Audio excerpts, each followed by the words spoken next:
Dausa Manoharpur NH 148 पर लगातार बढ़ रहे सड़क हादसे, एक और तेज रफ्तार का कहर। दौसा मनोहरपुर राष्ट्रीय राजमार्ग NH 148 एक बार फिर तेज रफ्तार और लापरवाही का शिकार बन गया है, जिससे कई लोगों की जिंदगी खतरे में पड़ गई।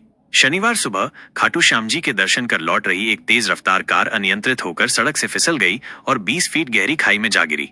यह दुर्घटना जमवारामगढ़ क्षेत्र के आंधी थाना क्षेत्र के भावनी गांव के पास हुई। कार में सवार सभी लोग घायल हो गए, जिन्हें स्थानीय लोगों की मदद से आंधी CSC पहुंचाया गया।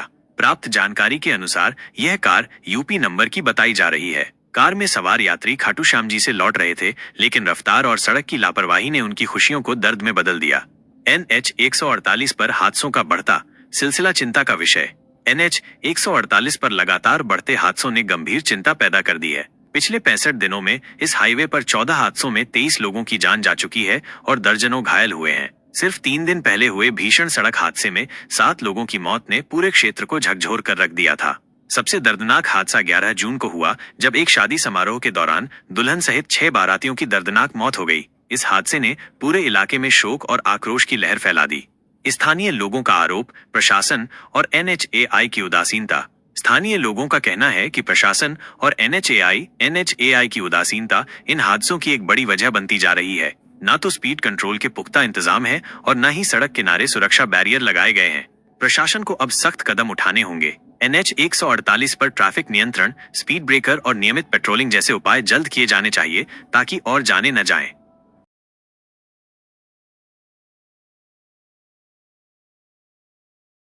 मैं किशन लाल मीणा, गांव थली और तहसील आंधी का रहने वाला हूं। Dausa Manoharpur mega highway NH 148 पर आए दिन दुर्घटना होती है। इसका मुख्य कारण है कि सड़क में डिवाइडर नहीं है। दूसरा कारण है कि घुमावदार मोड़ है।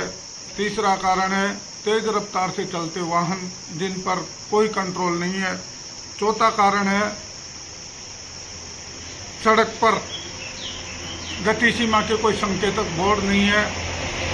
पांचवा कारण है तेज रफ्तार चलते वाहन गलत दिशा से ओवरटेक करते हैं।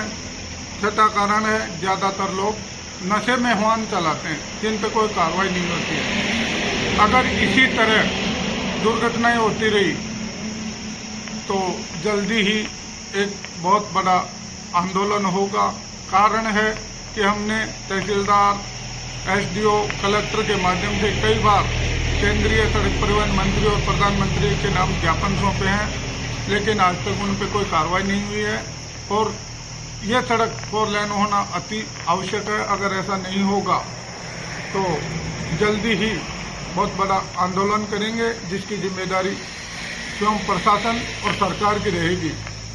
जय हिंद, जय भारत। नमस्कार।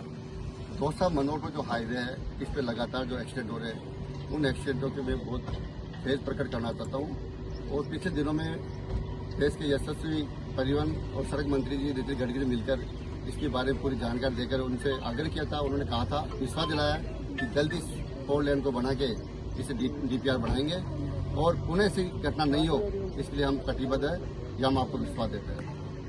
नेशनल हाईवे मनोहरपुर दौसा का जो आप स्थितियाँ देख रहे हो कि लगातार एक्सीडेंट हो रहे हैं, लगातार दुर्घटनाएं हो रही है और इतनी भयंकर दुर्घटना हो रही है, भयावह स्थितियाँ हो रही है। जो लोग हैं पूरे के पूरे परिवार जा रहे हैं, अपने लोगों ने अपने को खो रहे हैं और इसको सरकार की आँख अब तक नहीं खुली है। सरकार इसकी तरफ कोई ध्यान नहीं दे रहा है। जल्दी से जल्दी सरकार इसकी तरफ ध्यान दे, ताकि जो अपने लोगों ने अपनों को खोया है, उनको खोने का दुख को समझते हुए इस नेशनल हाईवे के जो अलाइनमेंट है, इनकी स्थिति है, एक्सीडेंट होने के कई कारण हैं, उन कारणों को दूर करने की भी कोशिश करें, ताकि जल्दी से जल्दी इसका समाधान हो सके, 4 लाइन रोड बने। हमने भी इस नेशनल हाईवे के 4 लाइन रोड बनने के आंदोलन भी किया था। उसमें दौसा के MP मुरारीलाल मीणा जी भी वहाँ पे पधारे थे।